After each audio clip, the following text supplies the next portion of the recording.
Assalamualaikum warahmatullahi wabarakatuh. Perkenalkan, nama saya Alia Wira Setio Putri dari Program Studi Pendidikan Matematika Universitas PGRI Madiun. Halo semuanya, kalian apa kabar nih? Baik-baik saja kan? Saya harap juga begitu. Pada masa pandemi ini, kalian harus selalu menjaga kesehatannya masing-masing. Karena apa? Agar kalian tidak ketinggalan dalam kegiatan proses pembelajaran. Kalau kalian tidak menjaga kesehatan, bisa-bisa kalian sakit. Kalau sakit, nanti kan jadi ketinggalan proses pembelajarannya. Kalau ketinggalan, kan jadi repot. Kalian tidak paham materi yang diberikan. Terus kalau dikasih soal, nanti kalian tidak bisa menjawab. Jadi kalian harus jaga kesehatan ya. Oke? Sudah siapkah kalian menerima pembelajaran untuk hari ini? Baiklah, sebelum memulai kegiatan pembelajaran untuk hari ini, mari kita berdoa bersama-sama. Berdoa dimulai.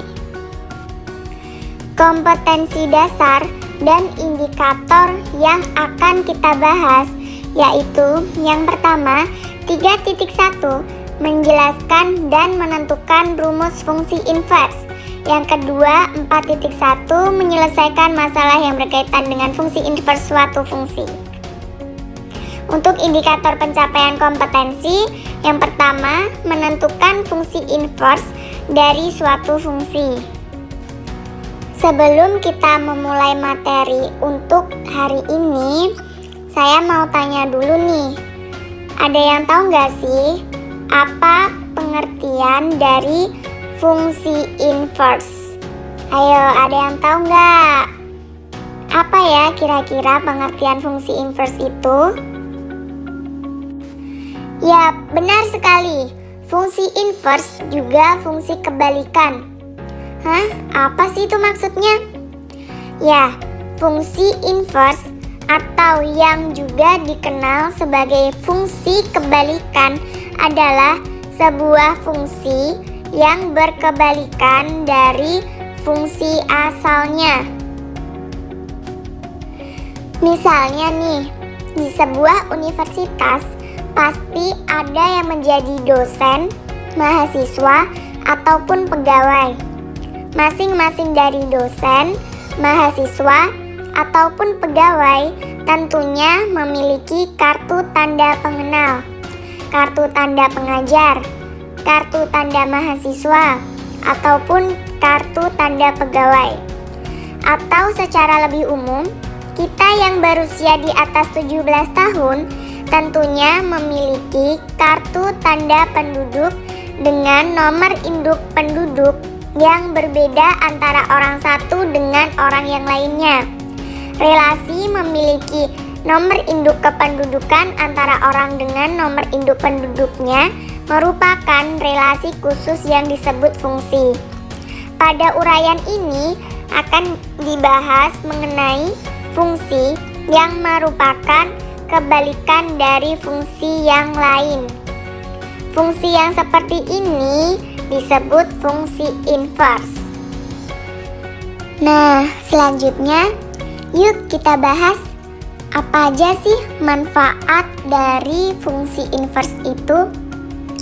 Eits, jangan salah. Siapa nih yang mengira kalau fungsi invers tidak ada manfaatnya?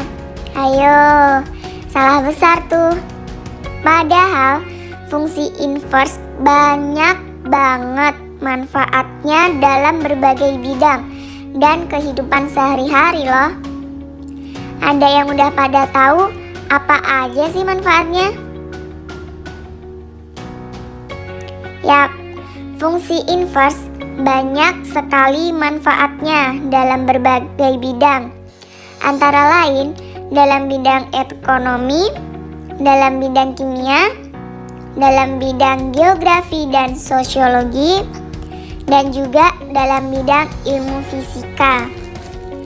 Yang pertama, pada bidang ekonomi, fungsi inverse dipakai dalam menghitung sekaligus memperkirakan sesuatu. Sebagai contoh, fungsi permintaan dan penawaran. Yang kedua, pada bidang kimia, fungsi inverse itu digunakan dalam menentukan waktu peluruhan dari suatu unsur. Yang ketiga, pada bidang geografi dan sosiologi, fungsi inverse dipakai dalam optimasi dalam industri dan juga kepadatan penduduk. Dan yang keempat, pada ilmu fisika, fungsi inverse dipakai untuk persamaan fungsi kuadrat dalam menjelaskan suatu fenomena gerak. Nah, terus pada kehidupan sehari-hari, manfaat fungsi inverse itu apa ya? Jadi, fungsi inverse dalam kehidupan sehari-hari itu manfaatnya ada dalam penggunaan lift loh. Ada yang tahu nggak sih? Kok bisa fungsi inverse itu manfaatnya dalam kehidupan sehari-hari bisa pada penggunaan lift? Kalian percaya nggak sih? Jadi, naiknya lift dapat dianggap sebagai inverse dari fungsi turunnya lift, ataupun sebaliknya. Lift adalah salah satu fasilitas yang memudahkan kita untuk melakukan kegiatan sehari-hari, di mana kita tidak perlu mengeluarkan banyak tenaga dan juga lebih menghemat waktu. Nah, cara kerja lift ini merupakan salah satu contoh dari penerapan fungsi inverse, di mana fungsi inverse merupakan fungsi kebalikan dari fungsi lainnya. Proses perpindahan orang yang naik lift merupakan kebalikan dari proses perpindahan orang yang turun lift. Begitu juga sebaliknya.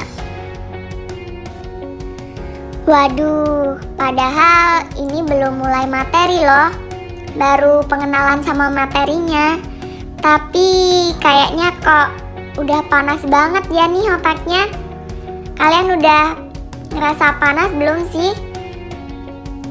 Padahal kita baru membahas pengertian dari fungsi inverse dan juga manfaat fungsi inverse dalam berbagai bidang dan juga dalam kehidupan sehari-hari. Nah, kalau udah kayak gini, pasti siap dong menerima materi lebih lanjut? Siap kan? Let's go!